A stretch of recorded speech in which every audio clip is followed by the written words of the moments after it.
Tila nananalaytay sa apelyidong Diaz ang husay pagdating sa weightlifting dahil sa unang araw ng pagiging demonstration sport nito sa Palarong Pambansa 2025 sa Ilocos Norte, pamangkin mismo ng kauna-unahang Filipina gold medalist na si Heidelin Diaz Naranjo ang nakakuha ng unang gintong medalya. Kung sino siya, alamin natin sa report ni Daryl Oclares ng PTV Sports.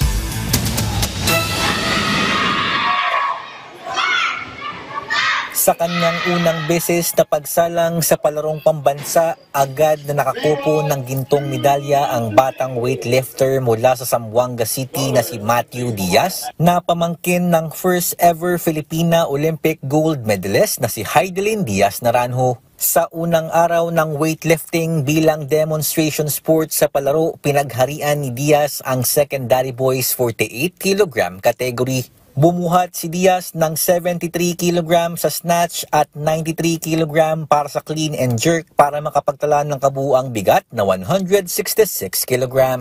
Sa naging panayam ng PTV Sports kay Diaz na parte na ng delegasyon ng Region 4A Calabarzon, inilahad niya kung ano ang nagbigay ng lakas sa kanya para makuha ang gintong medalya. Lalo na po sa training. Yung nagawa ko po dun, hindi ko po masyadong nagagawa po sa training. Isipin ko po, kaya po, pero hindi po nagawa. Pero hindi po ako sumusuko para makuha po yun. Proud naman si Diaz Naranjo sa ipinakitang lakas ni Matthew na tinangkaring bumuhat ng 100 kg sa clean and jerk. Masaya para sa kanya.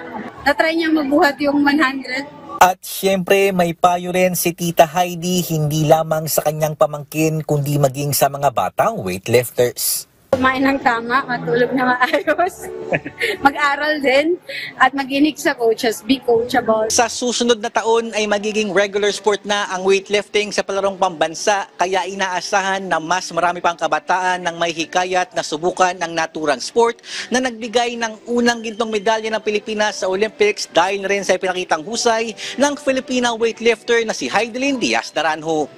Mula rito sa Laoag City, Ilocos Norte, Daryl Oclares para sa atletang Pilipino para sa bagong Pilipinas.